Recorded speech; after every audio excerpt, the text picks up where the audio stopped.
ಪ್ರತಿಯೊಬ್ಬ ಹಿಂದೂಗಳ ಮನೆಯಲ್ಲಿ ಪ್ರತಿಯೊಬ್ಬ ಸನಾತನ ಧರ್ಮವನ್ನು ಪಾಲಿಸುವಂತಹ, ಪೂಜಿಸುವಂತಹ, ಆರಾಧಿಸುವಂತಹ ಮನೆಗಳಲ್ಲಿ ಈ ಶ್ರೀಚಕ್ರ ಖಂಡಿತ ಇರಬೇಕು.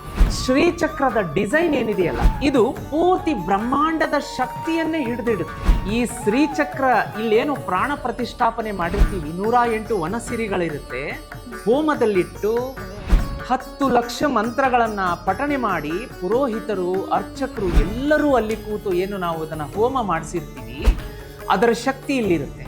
ನಾನು ಚಾಲೆಂಜ್ ಮಾಡಿ ಹೇಳ್ತೀನಿ, ಯಾವ ಕೆಲಸ ನಿಮಗೆ ಅರ್ಧಕ್ಕೆ ನಿಂತಿದೆ, ತುಂಬ ಕಷ್ಟಪಡ್ತಾ ಇದ್ದೀರಿ, ಆಗ್ತಾ ಇಲ್ಲ, ಮದುವೆ ಸೆಟ್ ಆಗ್ತಾ ಇಲ್ಲ, ಗಂಡು ಹೆಣ್ಣು ಹುಡುಕ್ತಾ ಇದ್ದೀವಿ, ಮದುವೆಗೆ ಯಾವುದೋ ವಿಘ್ನಗಳು ಬಂದು ಮದುವೆನೇ ಮುರಿದು ಬೀಳ್ತಾ ಇದೆ.